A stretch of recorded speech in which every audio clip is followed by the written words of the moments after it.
Good morning, Blanchardstown Village. My name is Jana, founder of the Natural Women's Council, and I'm a mother to a boy and a girl. I am here today to express my grave concerns about Minister for Children, Equality, Disability, Integration and Youth, Roderick O'Gorman. What do we expect from a Minister for Children?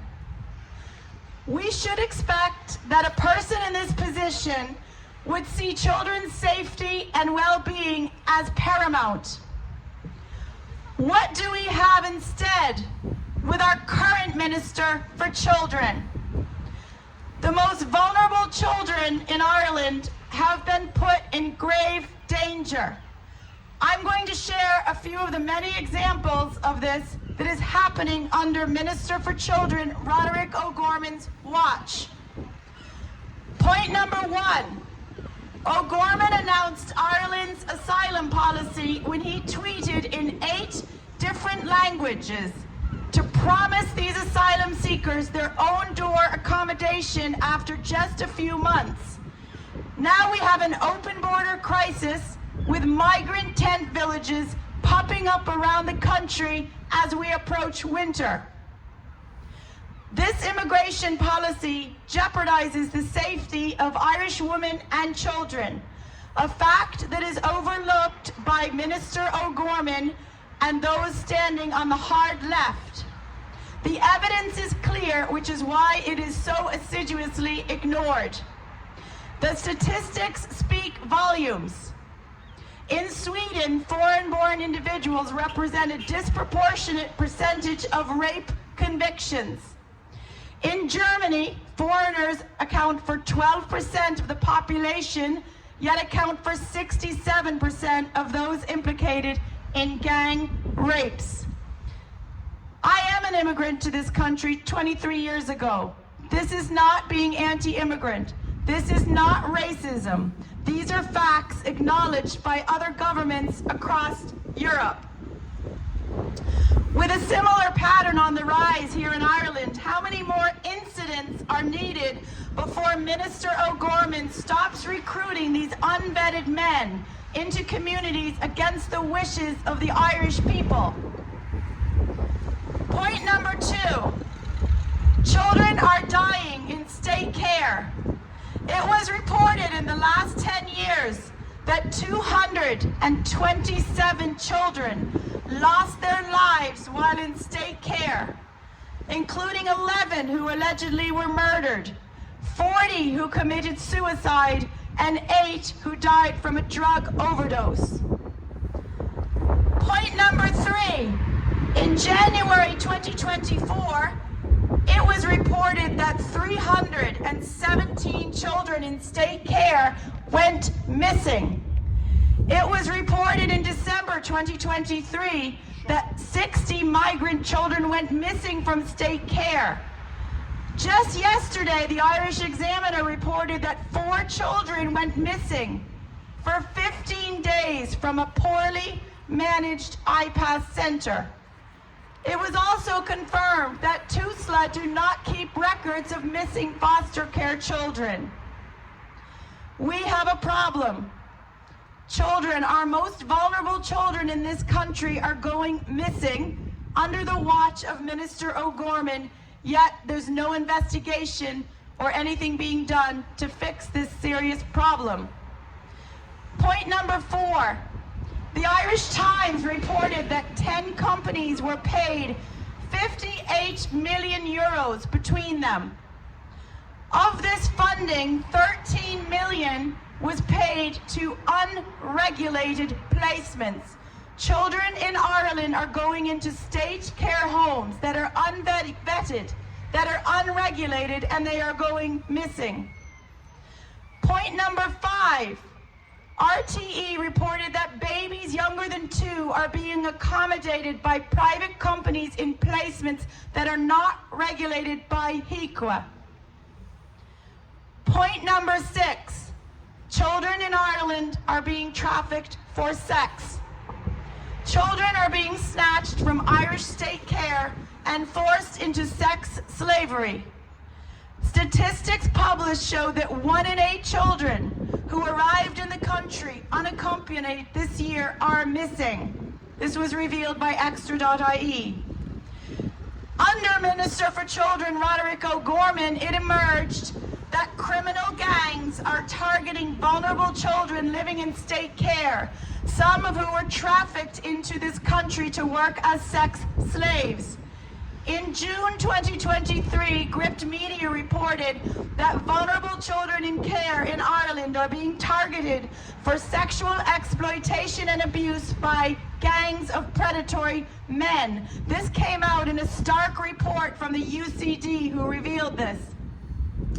It reported numerous cases where girls in the care of TUSLA, the state's child and family agency, were being coerced or enticed to provide sex acts to multiple men in exchange for a variety of goods, including clothes and jewelry. This is under the watch of Minister for Children Roderick O'Gorman. This is not good enough.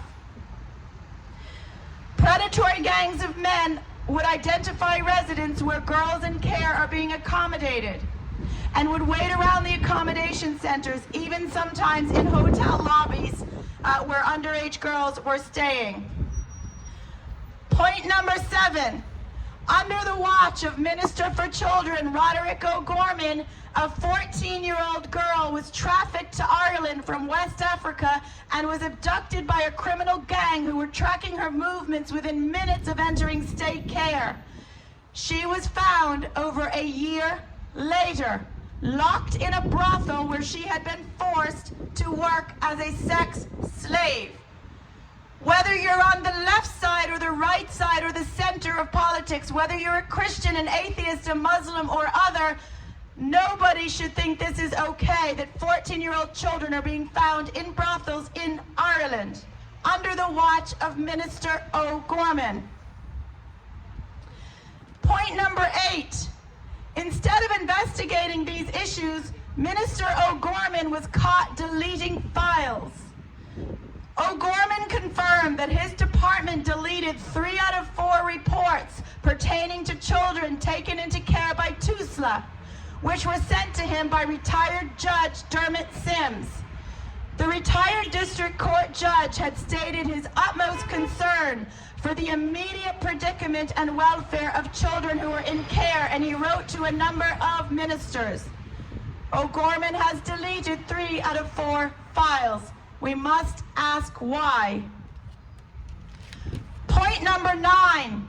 O'Gorman just terminated funding for the Child Law Project, which is the only oversight that watches and reports on how the state takes care of vulnerable children. He cut the funding, which was only 200,000 euros over a 3-year period. Point number 10. Minister O'Gorman lied during the referendum to sway public votes when he relentlessly tried to erase woman, mother, and home from our Constitution and bring in such undefined terms such as durable relationships. The Attorney General advice to O'Gorman was leaked ahead of the referendum. O'Gorman also refused to publish 64 pages of minutes from a Freedom of Information Act request. Furthermore, Minister O'Gorman threatened NGOs who didn't support the referendum by stating that progressive organizations must explain their decision not to support the referendum. This sounds like blackmail. Point number 11. In January 2023, Minister O'Gorman announced that he wanted to push transgenderism into primary schools, and it is already contaminating secondary schools. It is becoming a social contagion now, where young boys and girls in Ireland are led to believe they are born in the wrong body. Point number 12. Minister O'Gorman's department raided funds and took 1.1 million euros to fund his LGBTQ plus projects, and that money was originally allocated for schemes such as the Traveller Communities and the Magdalene Laundry Redress. Point number 13. As Minister for Children, I don't see how we can give this Minister O'Gorman one vote when 4,000 Irish children don't have a place to call home. In 2023, it was reported that 1 in 7 children lived in households below the poverty line. 264,000 children are living in households experiencing deprivation. Under Minister for Children, those 264 children may be going to bed hungry and cold. Point number 14, and this is one of the most harrowing bills that I have ever seen come across this country. The prohibition to ban conversion therapy. This bill is sponsored by Minister Roderick O'Gorman, and what this bill means is that if a child is suffering gender confusion, which is likely due to the social contagion, the gender confusion is being caused by the inappropriate, harmful material in schools. If this child presents themselves either by themselves or with their parents to a professional, an educator, a psychologist, a therapist, with gender confusion, Roderick O'Gorman is proposing under this bill that that child must be affirmed, not treated. Affirmed they're in the wrong body and pushed down the path of irreversible transgenderism, which this means taking irreversible puberty blockers, irreversible cross-sex hormones, and getting surgeries. This is harmful to children, and Minister O'Gorman wants these gender-confused children to simply be affirmed. And in the bill, it states that any professional trying to treat them will be fined up to €5,000. We need a Minister for Children who cares about the children of Ireland. We need a Minister for Children who has morality and integrity. Not a minister like Roderick O'Gorman who is pushing his pet agenda onto our innocent children. If these 14 reasons that I shared are not enough to vote out Minister O'Gorman, I don't know what is. Our most vulnerable children here in Ireland are being put in grave danger. Roderick O'Gorman's public career is over, and he should be investigated and put on trial for crimes against children. All of the establishment parties, such as the Greens, Fianna Fáil, Fine Gael, Sinn Féin, and the hard left, like People Before Profit, Labour, and Soc Dems, are all pushing the same agenda. All pushing the agenda that is an attack on our innocent children, the women, and the families in Ireland. They are all different cheeks on the same arse.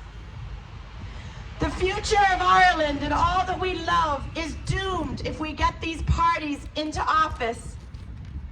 The people of Dublin West have a choice. For example, independent candidate Suzanne Delaney, who is a local mother born and raised in this area, is running in Dublin West as a rival to Minister O'Gorman.